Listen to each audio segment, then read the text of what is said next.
Hello, and welcome back to the Home Reiki Meditation channel. I'm Sir Bernartha, and for this week's reading, we are going into the book Setting Spirits Free by Diana Palm. So far, it's been an interesting read that's covering different types of energies, spirits, and ghosts, as well as delving into the technique and use of theta healing, which actually has piqued my curiosity. So I'm going to start practicing theta healing and learning more about it and giving theta healing sessions. So if anybody has an interest in that, please feel free to let me know in the comments below. And as always, if you like this video, please be sure to hit like, share, subscribe, comment, and hit that notification bell to be updated on all my videos as they come out. So let's go into the reading. A spirit has gone into the light, that has gone into the light will vibrate at a very high frequency. Although they still retain certain personality traits, they are healed. Their personality traits help us to identify them when they come to visit. They also appear to us in a way in which we will recognize them physically. Spirits have the ability to communicate with us telepathically and don't need to say actual words to be understood. Their purpose is to express their love for us and to let us know that they still exist. Spirits can leave us signs as a special way of saying hello. Spirits can billocate and be in more than one location at the same time. Now, I've heard kind of different philosophies on that. I've heard philosophies that they're kind of like grounded to the area that they passed away, and I kind of concur with that, but you never know. There's no limits on supernatural and what their boundaries are. Because at the same token, there's been references where when I was talking to somebody about a supernatural phenomenon that occurred on the other side of the country, during the conversation, when I mentioned this entity, the lights in the lady's living room started flickering ominously. So I stopped talking about that, and we didn't have a problem after that. Let's see. Okay, so don't worry if you feel you're hogging all of Grandma's time. Her spirit can be with all of her loved ones at the same time. Spirits can affect animals, superimpose their image onto a photograph, and make a certain song play on the radio that reminds you of them. They can make a book fall open to a page that has an important message for you to read, and they can affect electrical devices of every kind, turn the radio or television on or off, make an alarm sound, or make a light bulb explode. There really is no limit to what a spirit can do when trying to get your attention. But one thing is for certain, they may never or will never harm you in any way. Now that there's different opinions, I've had encounters where I may not have been harmed, but objects that have fallen a little bit too close for comfort, which could have hurt me. So that's kind of like a gray area. Maybe it didn't intend it, maybe it was upset about something, but you never know when you have a heavy plaque picture mounted on your wall above your bed frame, and all of a sudden, out of the blue, it just slips and falls off and almost cracks your head open. You might disagree. Review of the different energies. Let's review some differences between the energies that we may encounter. Residual energy, or ghost imprints, may see apparition that is unresponsive to surroundings, may hear echo of voices that are also unresponsive to questions. Now that's happened to me before. I was working on a construction site, and I kept hearing somebody like yelling and arguing in the next room, and I thought they were calling me, but when I'd go in there, nobody was there. Environment will hold energy that you can feel and interpret as sad or happy. May be affected by energy that is left behind, may or may not be aware of it. So that is residual energy or ghost imprints.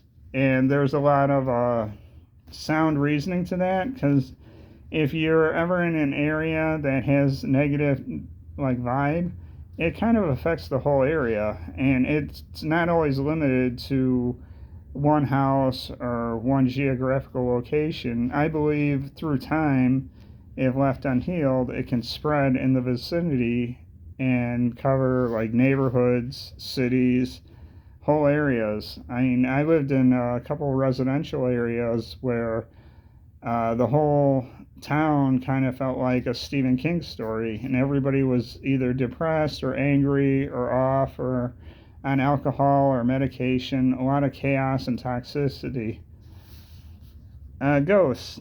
Ghosts gives intelligent responses to questions asked.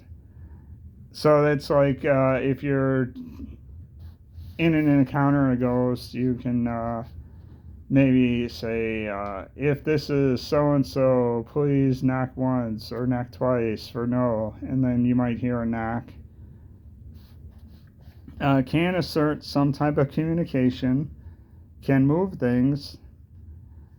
Now that I can attest to that, because a friend of mine had a picture, and no matter where they put it, it always wound up on the floor in the same spot whenever they'd go out and they'd come back.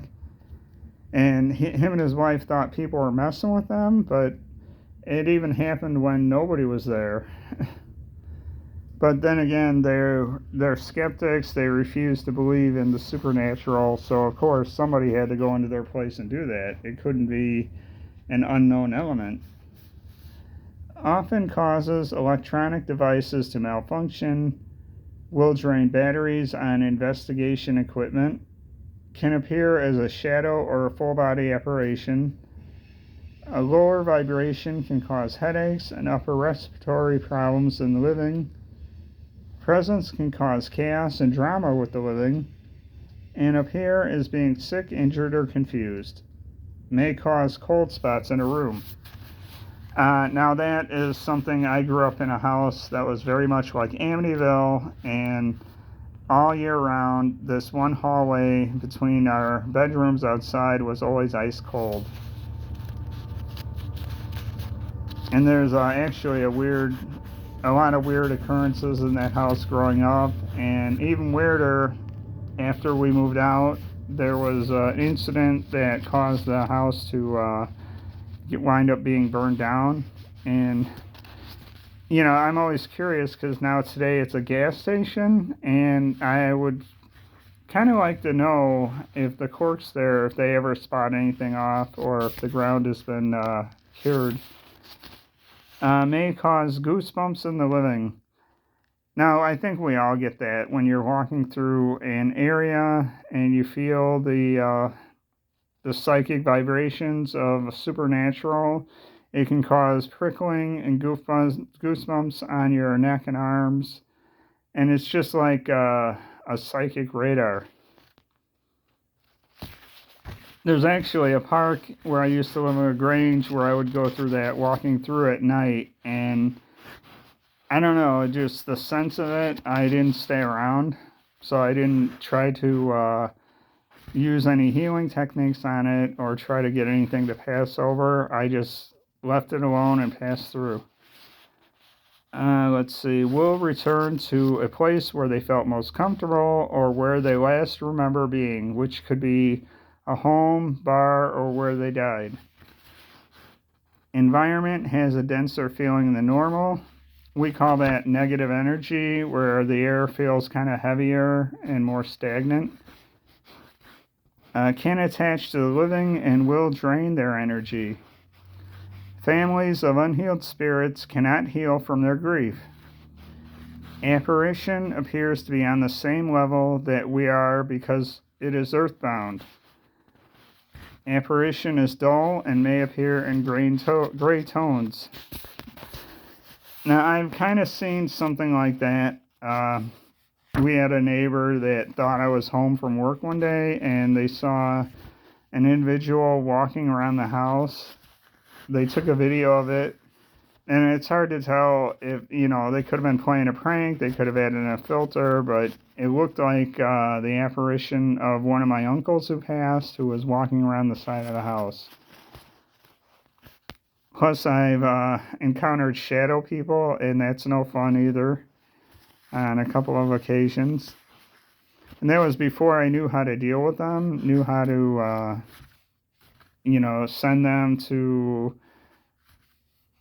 wherever they need to go to banish and heal and cleanse the area.